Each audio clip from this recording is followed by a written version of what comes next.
Hey there, subscribe to my channel, and also press this bell icon so you never miss any new updates, cause whenever we upload new video you will get a notification on your phone. The test is in 4 parts. Part 1, Part 2, Part 3, and Part 4. Now look at Part 1.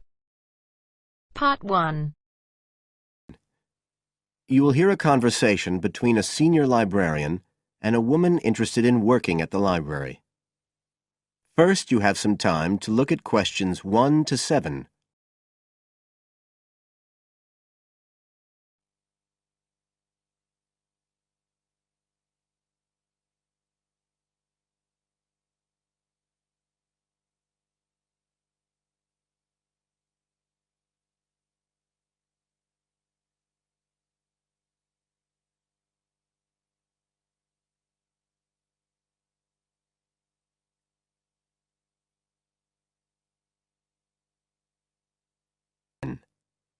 You should answer the questions as you listen, because you will not hear the recording a second time. Listen carefully and answer questions 1 to 7. I'm interested in doing some work for the library. Are you the person to speak to? Yes. Right. Well, what sort of work are you interested in? Well, I've just come to live here in Australia. I don't want a full-time job until my children have settled down, but I really need to get out of the house a bit. And I heard you need voluntary workers for various projects. Right. But I don't know if I have the right skills. Well, we do provide training. Oh! We always include an orientation to the library, together with emergency procedures. That's fire regulations, emergency exits, first aid so you can cope with accidents or sudden illness. Things like that which are necessary for anyone who's working with the public. Then we give specialist training for particular projects, like using our database system. I do have quite good computer skills, in fact. Oh, great. Is there any sort of dress requirement? Well, all staff have to wear a name badge, so they can be identified if they go outside the staff-only areas. But apart from that, there aren't many regulations. We ask you to sign in and sign out for insurance purposes, but that's all. How about transport? Do you live locally? Well, not too far away. I'm at Porpoise Beach. My husband needs a car during the day, but it's only about 20 minutes on the bus. In fact, we can reimburse part of your travel expenses in that case. Oh! Would that be the same if I came by car?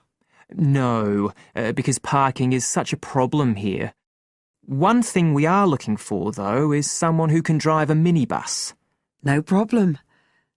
So, do the projects involve going outside the library? Some, yes, but not all. We've just finished one which involved working with photographs taken of the area 50 or 100 years ago. It basically involved what we call encapsulation. Putting them in some sort of covers to keep them safe? Exactly. It's time-consuming work, and we were very grateful to have help with it. Then, sometime next year, we're hoping to begin working on an initiative involving the sorting and labelling of objects relating to local history. We'll be needing help with the cataloguing. Oh, I'd definitely be interested. How about at present? Well, we have a small team who work to support those who are unable to read. Working with the blind? Yes, or other groups who have reading difficulties. We provide volunteers with equipment so that they can take books home with them and read them aloud onto CDs. We're gradually building up a collection that can be lent to those who need them.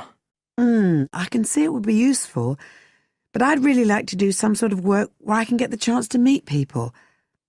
How about reading stories to children? That's done by our regular staff. But we do have another project. It's a very long-established scheme which involves helping those who are unable to have direct access to the library. Oh, I noticed someone with a trolley of books when I was at the hospital last week. That sort of thing. That would have been one of ours, yes. It's one of our most popular services. Lots of people who wouldn't dream of going to the library normally when they're at home borrow a book when the trolley comes round the ward. I can imagine. Yes, I'd definitely be interested in that. Right, so how do I enrol? Well, we do ask all volunteers to commit themselves to a regular period each week. I could probably do 5 or 6 hours. Oh, be careful not to take on too much. But we do need someone for a couple of afternoons, from 2 to 4, so 4 hours altogether. That sounds fine.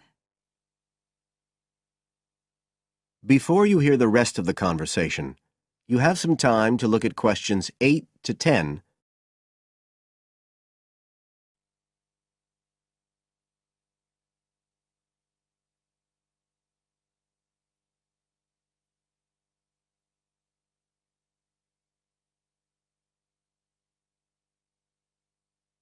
Now listen and answer questions 8 to 10. Right, so here's the application form. It asks the usual questions, name and address and telephone number. You also need to fill in details of who we should get in touch with in case of any accident or problem like that. We do need to have that filled in. And there's a space for date of birth, but that's only if you're over 75, so we won't worry about that. No. Oh, it asks for qualifications. Do I need to provide certificates? They're not necessary. We'll need the names of 2 referees, not relatives or family members, obviously. What else? Signature of parent or guardian. That won't be necessary, as I assume you're over 18. Yes. What's this? It says civil conviction check. That's a document we have to provide by law for those working on projects involving children, so we won't need it in your case. But you will need to sign this separate document. That's a copy of commitment. It's basically an agreement to work according to the library guidelines.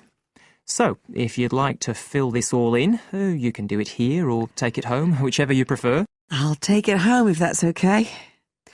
Right, well, thank you for your time.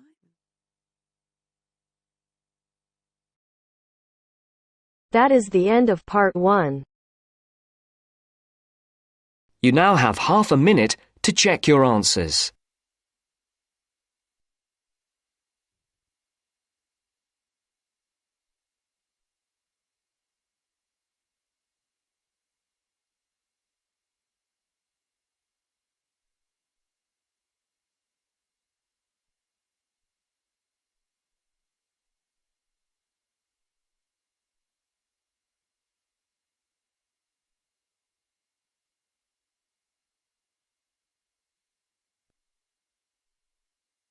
Now turns to part 2.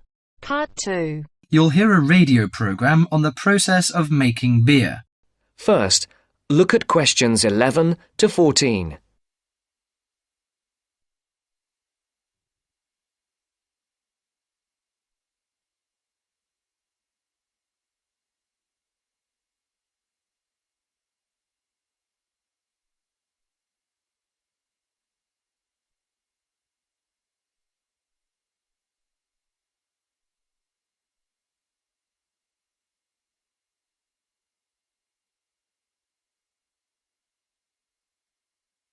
Listen carefully.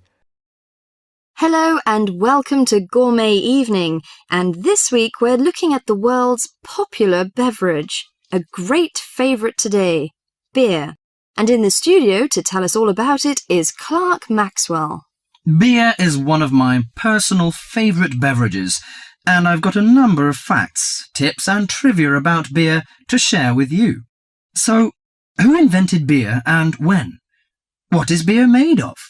Actually, historians are not entirely sure when beer was invented, but they guess that beer was created accidentally by early nomadic tribes roughly 10,000 years ago. The 4 primary ingredients are malt, hops, yeast and water. Malt, which gives the beer a sweet taste, is made from barley soaked in water until its husks open and sprout. The sprouts are then dried and crushed. The small flowers of the hops vine are added partly because they taste bitter, helping balance the sweetness of the malt. Hops prevent the growth of bacteria that can spoil beer. Yeast is responsible for fermentation, which creates the alcohol and carbonation. Beer makers sometimes use additives or substitutes for malt or hops. Substitutes such as corn or rice can make a beer lighter or cheaper to produce. Before the broadcast continues, look at questions 15 to 20.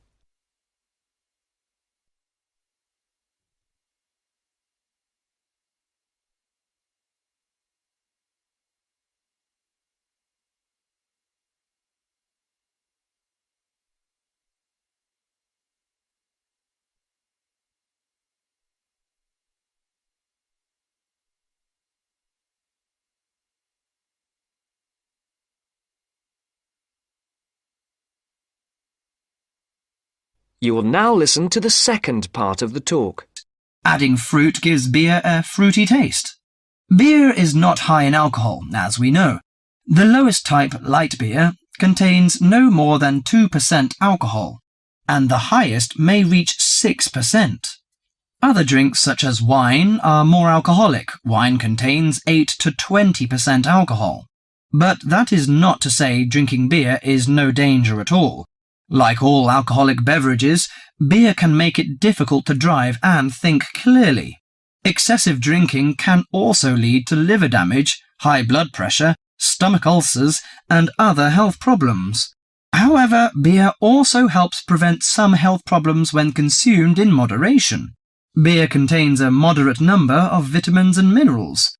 Studies have shown that small amounts of alcohol can reduce the risk of heart disease. Beer also contains selenium, a mineral that promotes bone growth and helps reduce the risk of osteoporosis. I suppose many of you think beer can give you a beer belly, but you are mistaken. Genes determine how fat is deposited. No food or drink can create fat deposits in specific areas of the body. As with all foods, the more calories you consume, the more likely they are to be stored as fat and cause weight gain. Beer contains no fat and averages 150 calories per serving. Well, one more thing. Pay attention to the storage and containers of beer. They will affect its taste. It's a mistake that the taste of beer improves with age, like that of some wines. Beer is a food product that will eventually become stale. It should be stored in a cool, dark location before consumption. And the color of a bottle can influence the flavor. Brown bottles block out light that reacts with the hops, which could damage the flavor. Green or clear bottles provide little or no protection from light damage. Do you know which country drinks the most beer? Although Britain is even on the list of big consumers, actually, the Czech Republic consumes the most beer, at 156 litres per person per year, followed by Ireland and Germany. That is the end of part 2. You now have half a minute to check your answers.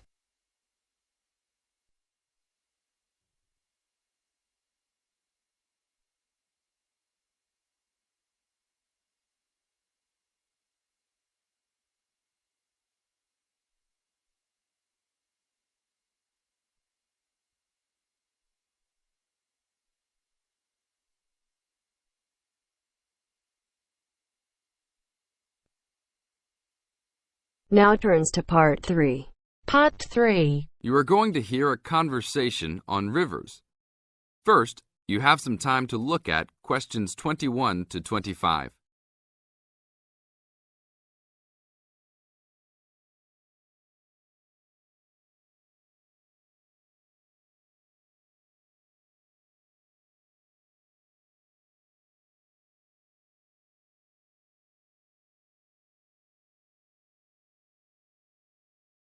Now listen to the tape and answer the questions. Please tell me about the current state of the Amazon.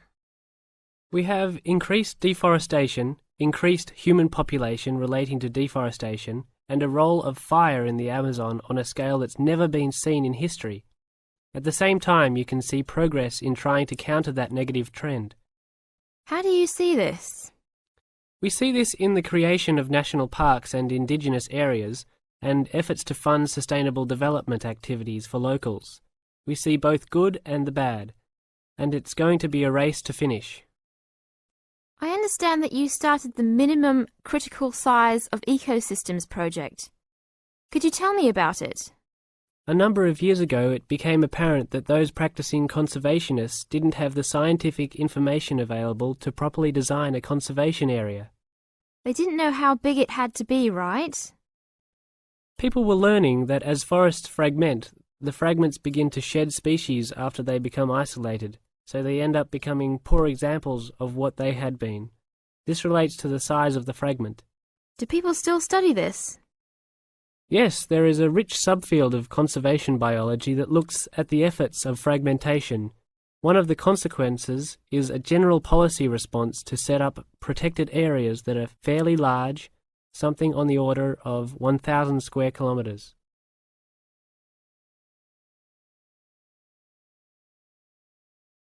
Now look at questions 26 to 30.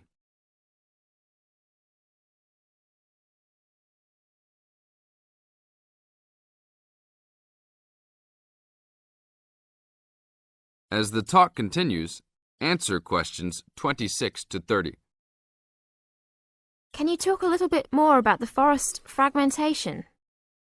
As habitats are destroyed, they are accompanied by habitat fragmentation.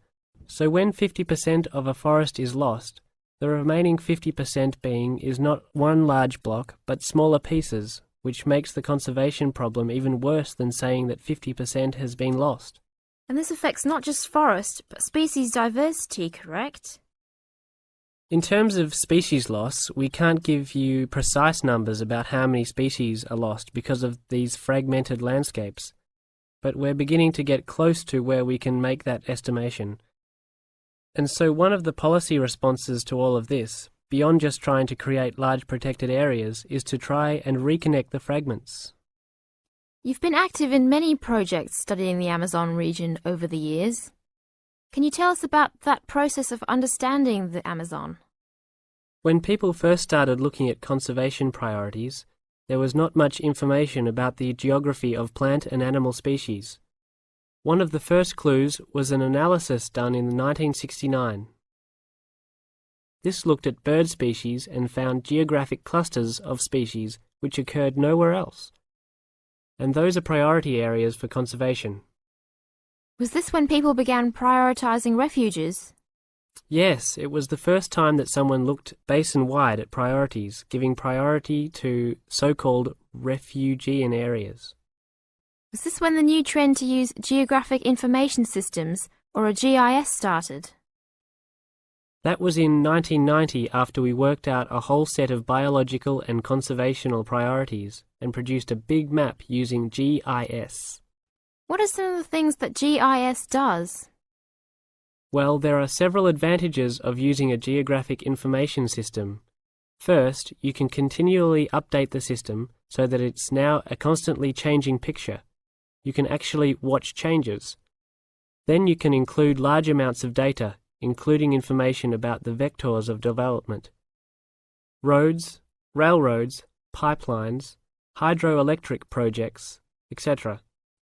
And finally, because it is accessible on the internet, it makes this information available to anyone who's interested. That is the end of part 3. You now have half a minute to check your answers.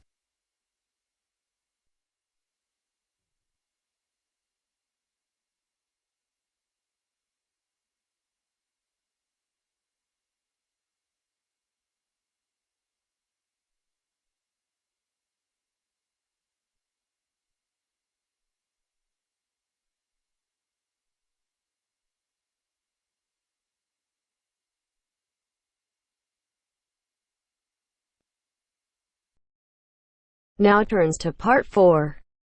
Part 4. First, you have some time to look at questions 31 to 40.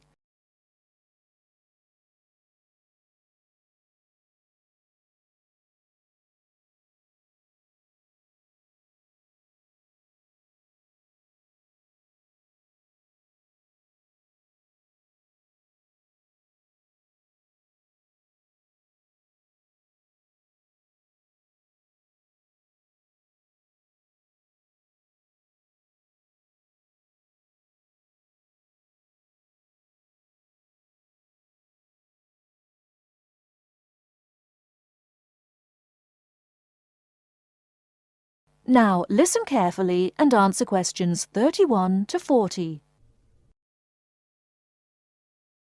Today I'm going to talk about the city of Barcelona and its architecture. First, the city. Barcelona is a city of some 1.5 million people. It is a port situated on the northeast coast of Spain in the province of Catalonia. The people speak Catalan as their native language, but most are also fluent in Castilian Spanish and some speak English too. The city centre is surrounded by a ring road which encloses a grid with two major roads running diagonally across it. These are the Avenidas Diagonal and Meridiana. Probably the most famous street in Barcelona is La Rambla, which connects the Plaça de Catalunya in the town centre to the statue of Columbus on the water's edge. All along the centre of this wide boulevard are stalls selling flowers and artistic works. Barcelona was founded by the Carthaginians from modern-day Tunisia in North Africa. It grew under the influence of the Roman Empire, later becoming the capital of Spain. Under strong government, it expanded its trade, exporting cloth to other Mediterranean ports, and establishing itself as a financial centre. It went into decline after 1400, and in 1640 it was the centre of the Catalan Revolution against King Philip IV of Spain. Now it is considered by many to be the cultural centre of Spain, and the Olympic Games were held there in 1992. Now to the architecture.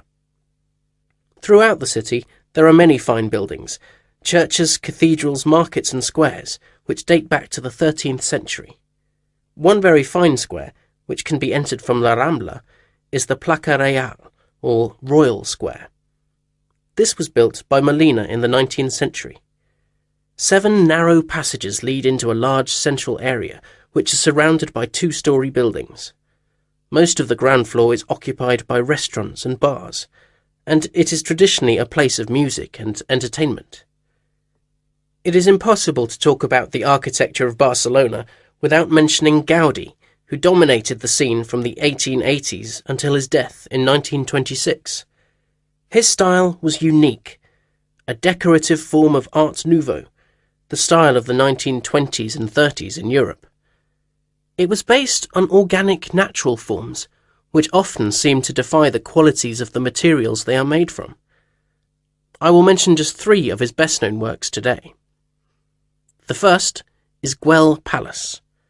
This was built for the Count of Güell, one of Gaudí's main supporters. The building features 2 arched gates, which lead into the stable area. Inside are 2 circular staircases, one for people and the other for horses. The ground floor is built of brick, but there is also much natural stone used in the construction. The roof is quite fantastic, with brightly coloured sculptures built around the chimneys and ventilation shafts. Another project commissioned by Güell is the park named after him. This was meant to be a garden city with 50 houses, but in fact only 2 were ever finished. The influence of nature is strong in the cave-like spaces and animal figures, and again, much use has been made of brilliantly coloured surfaces. But the greatest of Gaudí's works is still under construction, and it is not expected to be finished until 2041. He began work on this cathedral, known as La Sagrada Familia, Church of the Holy Family, in 1882, which means that it will have taken 159 years to complete.